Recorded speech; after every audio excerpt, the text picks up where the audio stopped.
Quel est le plus dur dans le métier d'humoriste? Mon meilleur ami Armando et moi avons commencé à faire du stand-up ensemble et je suis devenue célèbre, pas lui. J'ai passé des semaines à écrire des blagues sur des trucs du quotidien comme les courses et les applis de rencontres. Armando arrivait 5 minutes avant nos sets sans rien avoir préparé. Au début, ces blagues improvisées étaient plutôt drôles. Il me faisait remarquer que j'ajustais le pied de micro 3 fois avant de parler ou que je m'éclaircissais la gorge entre deux blagues. Le public riait et je riais aussi parce que nous étions amis. Mais ensuite, c'est devenu plus méchant. Il passait tout son set de 5 minutes à me dénigrer, à se moquer de mon travail quotidien chez Target, à se moquer de la façon dont je vivais avec mes parents, à me traiter de puceau alors qu'il était au courant pour mon ex-petite amie. Le pire, c'était la façon dont le public adorait ça. Les gens adorent regarder quelqu'un se faire démolir sur scène. Armando tapait dans la main des inconnus après ses sets pendant que je restais là, me sentant grand comme un roc. Quand je l'ai confronté sur le parking, il disait toujours la même chose. Détends-toi, mec, c'est juste de la comédie. Si tu ne supportes pas de te faire griller, c'est peut-être que tu es trop sensible pour ça. J'y suis retournée chaque semaine parce que je voulais vraiment m'améliorer. Je m'entraînais devant le miroir de ma salle de bain et je chronométrais mes pauses. J'ai étudié les comédiens célèbres et j'ai appris les rappels et la règle des 3. Armando n'arrêtait pas de se pointer les mains vides et de faire de moi son numéro. Un soir, j'ai tué en racontant que ma mère avait découvert Netflix. Les gens riaient vraiment de mes vraies blagues. Puis Armando est venu et a passé 10 minutes à raconter que je demandais toujours la permission à ma mère pour rentrer tard. Il a inventé toute cette histoire selon laquelle je l'aurais appelé pendant un rencard. La foule était en train de mourir,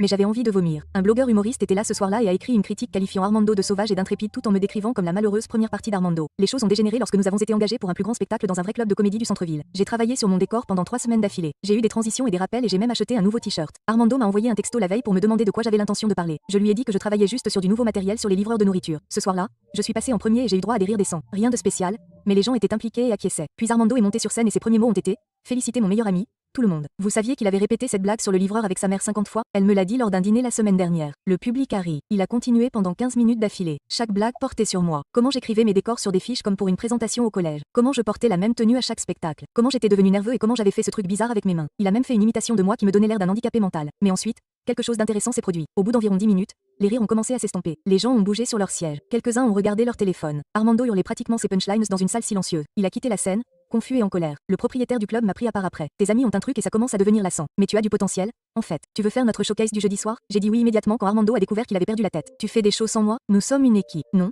Je suis ton truc. Il y a une différence. J'ai commencé à faire des shows en solo dans toute la ville, sans Armando pour me démolir. Ma confiance a grandi. J'ai expérimenté les voix et la comédie physique. Je me suis lié d'amitié avec d'autres humoristes qui m'ont vraiment donné des retours constructifs. Mes sets sont devenus plus serrés et plus drôles. 6 mois plus tard, je me produisais dans des clubs et j'étais payé en argent réel. Armando continuait d'aller dans notre bar habituel toutes les semaines, mais sans moi, il n'avait rien à dire. Il essayait de faire retirer les membres du public, mais il était méchant. Il a tenté de faire de vraies blagues, mais n'avait aucune idée de comment écrire une mise en scène ou une chute. Son set de 5 minutes s'est réduit à 3 minutes de silence douloureux et de travail acharné avec le public. Je l'ai croisé dans un café le mois dernier. Il avait l'air fatigué et amer. Ça doit être sympa d'être trop bien pour ses amis maintenant, a-t-il dit. Je n'ai jamais été ton ami. J'étais ta béquille. Il a essayé d'en rire, mais j'ai pu voir que ça l'a frappé pour la première fois. Il a réalisé que son plus grand talent était d'être un tyran. Sans personne à démolir, il n'était qu'un type qui n'avait rien à dire. J'ai été tête d'affiche de mon premier spectacle samedi. 90 minutes de chansons que j'ai écrites moi-même. Le public m'a fait une standing ovation. Armando était là au fond en train d'essayer de monter sur scène pendant la partie micro ouvert.